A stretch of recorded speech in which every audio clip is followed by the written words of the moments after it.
In the sprawling, opulent enclave of Beverly Hills, California, where wealth and power often define the very air one breathes, a dark secret lay buried beneath layers of manicured lawns and towering fences. On the night of August 20th, 1989, this facade of perfection was brutally ripped away, exposing a crime so shocking, so seemingly inexplicable, that it would captivate a nation and forever alter the perception of family, privilege, and the sinister depths of human motive. The victims were Jose and Kitty Menendez, prominent figures in the entertainment industry and pillars of their affluent community, found massacred in their own living room. Their deaths initially screamed of a mob hit, a professional assassination, or a desperate robbery gone horribly wrong. But the truth, when it slowly, painfully emerged, would be far more intimate, far more chilling, and would plunge their seemingly grieving sons into the unforgiving glare of public and legal scrutiny. This is the story of a perfect family unraveling, a mystery meticulously constructed, and the agonizingly slow revelation of a killer from the closest, most unexpected of places. Jose Menendez, 45, was a Cuban immigrant who had risen from humble beginnings to become a powerful entertainment executive, CEO of Live Entertainment, a company that owned various music, film, and video distribution rights. He was a driven, disciplined, and often domineering patriarch. His wife, Mary Louise, Kitty Menendez, 47, was a former beauty queen, seemingly devoted to her family and to maintaining the polished image of their elite life. Together, they cultivated an aura of success and respectability, ensuring their two sons, 21-year-old Lyle and 18-year-old Eric, wanted for nothing. The boys lived a life of immense privilege, attending prestigious schools, driving luxury cars, and benefiting from their parents' extensive connections. But beneath the glittering surface, a toxic dynamic reportedly festered, a simmering resentment that would ultimately explode in an unimaginable act of parricide. The horror began around 11:45 p.m. on August 20th, 1989. Beverly Hills police received a frantic 911 call from Lyle Menendez. His voice, laced with what sounded like profound shock and terror, reported that he and Eric had just returned home from a movie and found their parents shot to death. When officers arrived at the Mediterranean-style mansion on Elm Drive, they were met with a scene of absolute devastation. Jose Menendez lay dead in the living room floor, shot multiple times with a shotgun, including a fatal blast to the back of the head. Kitty Menendez was found near the couch, also killed by multiple shotgun blasts, her face disfigured beyond recognition. Both victims were disfigured from the close-range shots. The house was not ransacked, no valuables were obviously missing, and there were no signs of forced entry. This was not a typical robbery. The sheer brutality and overkill immediately suggested a professional hit, a warning, or an act of profound, personal rage. Initially, law enforcement leaned heavily into the mob hit theory. Jose Menendez's high-profile position in the entertainment industry, with its notoriously murky underbelly, made him a plausible target for organized crime. The powerful shotgun blasts, the lack of struggle, and the precise, targeted nature of the killings all pointed towards a professional execution. The police began to investigate Jose's business dealings, his associates, and any potential enemies. The focus was entirely external, diverting suspicion away from the two young men standing grief-stricken, or so it seemed, over their parents' bodies. Lyle and Eric, seemingly traumatized by the discovery, cooperated with police, providing statements, and their immediate emotional distress seemed, to initial observers, genuine. The mystery was profound. Who would commit such a brutal, calculated crime against such a powerful family? However, almost immediately, subtle inconsistencies and peculiar behaviors began to emerge, slowly, almost imperceptibly, planting the first seeds of doubt about the son's innocence. In the days following the murders, while the public grieved and police searched for shadowy figures, Lyle and Eric Menendez embarked on an extravagant spending spree. They purchased luxury watches, designer clothes, sports cars, and even a new business venture. They flew first class, ate at expensive restaurants, and indulged in a lavish lifestyle that seemed shockingly incongruous with their professed grief. This conspicuous consumption, far from the subdued mourning expected of recent orphans, raised eyebrows among family friends and, crucially, among the detectives observing them. Their attempts to make the murders look like a mob hit by throwing their watches in the bushes and smashing the glass of a window to simulate a break-in were also discovered, suggesting a desperate attempt to manipulate the crime scene. Compounding the growing unease was the demeanor of the brothers themselves. While they publicly expressed sorrow, their private interactions, as observed by family and friends, sometimes lacked genuine depth of emotion.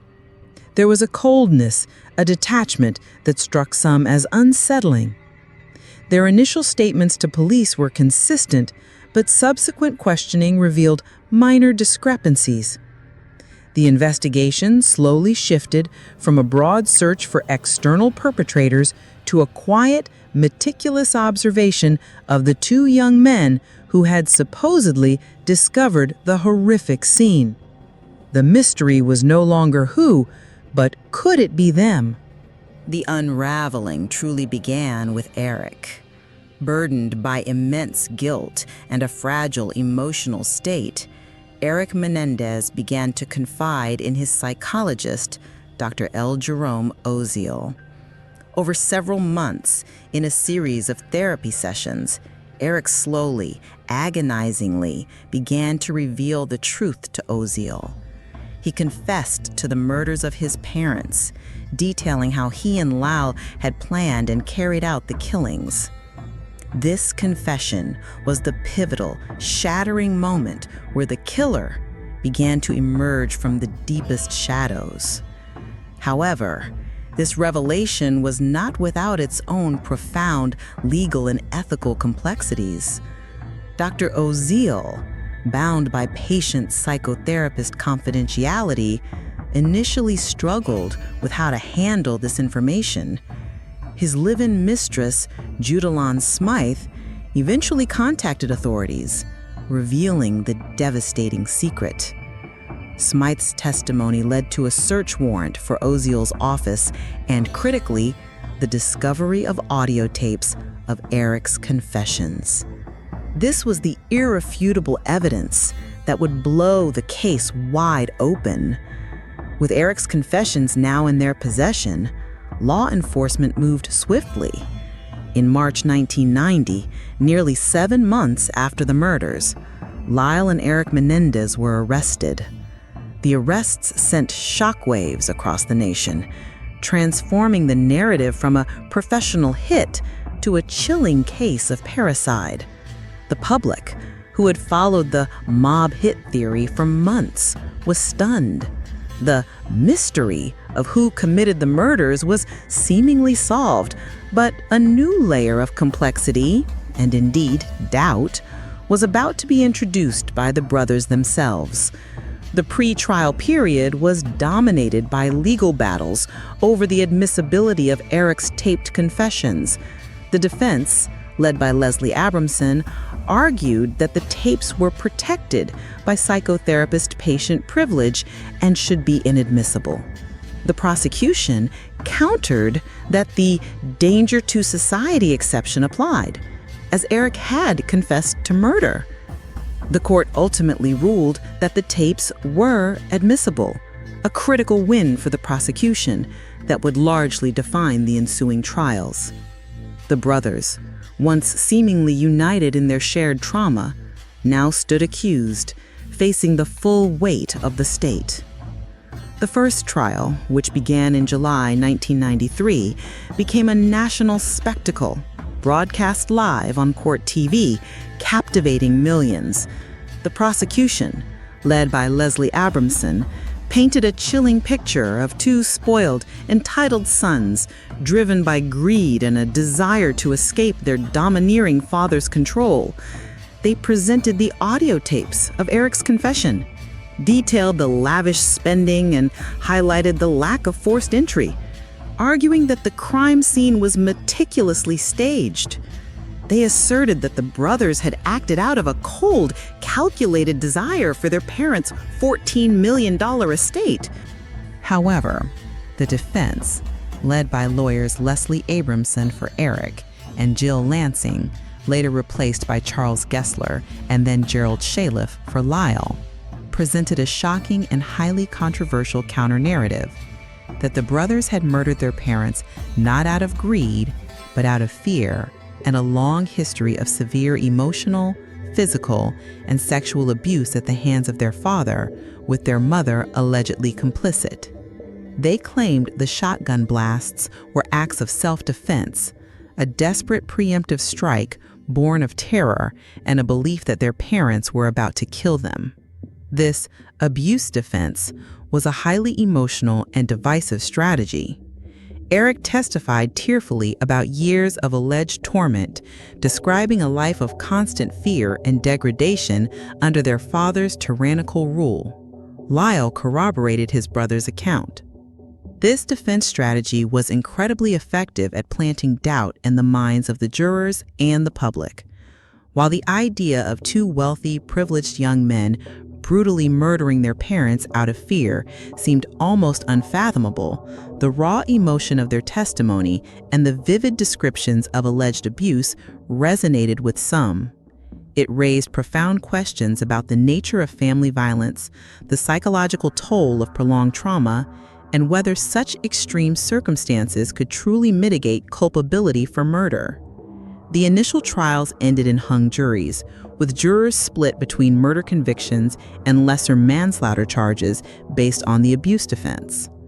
This outcome underscored the power of the doubt created by the defense's narrative, preventing a unified verdict. The hung juries led to new trials in 1995. This time, the proceedings were not televised, a move intended to reduce the sensationalism and allow the focus to remain purely on the legal arguments. The prosecution restructured its case, placing less emphasis on the raw financial greed and more on the calculated nature of the killings, arguing that even if abuse occurred, the brothers had ample opportunity to leave home or seek help, and that their actions constituted premeditated murder, not a spontaneous act of self-defense. In March 1996, after extensive deliberations, both Lyle and Eric Menendez were found guilty of 2 counts of first-degree murder. They were each sentenced to 2 consecutive life sentences in prison without the possibility of parole. This verdict brought a definitive legal conclusion to the nearly 7-year-long public saga, finally bringing the killers into the light not just of suspicion, but of legal culpability. The question of who did it was resolved, at least in the eyes of the law, affirming that the 2 seemingly grieving sons were indeed the perpetrators. Yet, even after their convictions, the debate surrounding the Menendez murders continued to rage. For supporters of the brothers, particularly those who believed the abuse allegations, the verdict was a miscarriage of justice, a failure to understand the profound impact of childhood trauma. They argued that the legal system had not fully grappled with the complexities of abuse and its potential role in such extreme acts. For others, the convictions were a just outcome, holding the brothers accountable for a brutal, premeditated crime driven by selfishness and entitlement, regardless of any familial dysfunction. The long, drawn-out legal process, the conflicting testimonies, and the deeply emotional nature of the abuse defense ensured that the case would remain a subject of fascination and disagreement for decades. Lyle and Eric Menendez remain incarcerated, serving their life sentences in separate prisons to prevent them from communicating, though they were briefly reunited later in life due to prison reassignments. Their story continues to be explored in documentaries, books, and public discourse, a testament to its enduring grip on the American imagination. The Menendez murders stand as a chilling and complex testament to the fact that horror can reside not in the shadows of the unknown, but within the gilded cages of privilege, born from the deepest, most personal of betrayals. The initial mystery of the professional hit slowly dissolved, replaced by the far more disturbing truth of paraticide, a truth meticulously unveiled through their own actions, their eventual confession, and the relentless pursuit of justice, slowly bringing the two wealthy, grieving sons from the shadows of doubt into the unforgiving light of their crimes.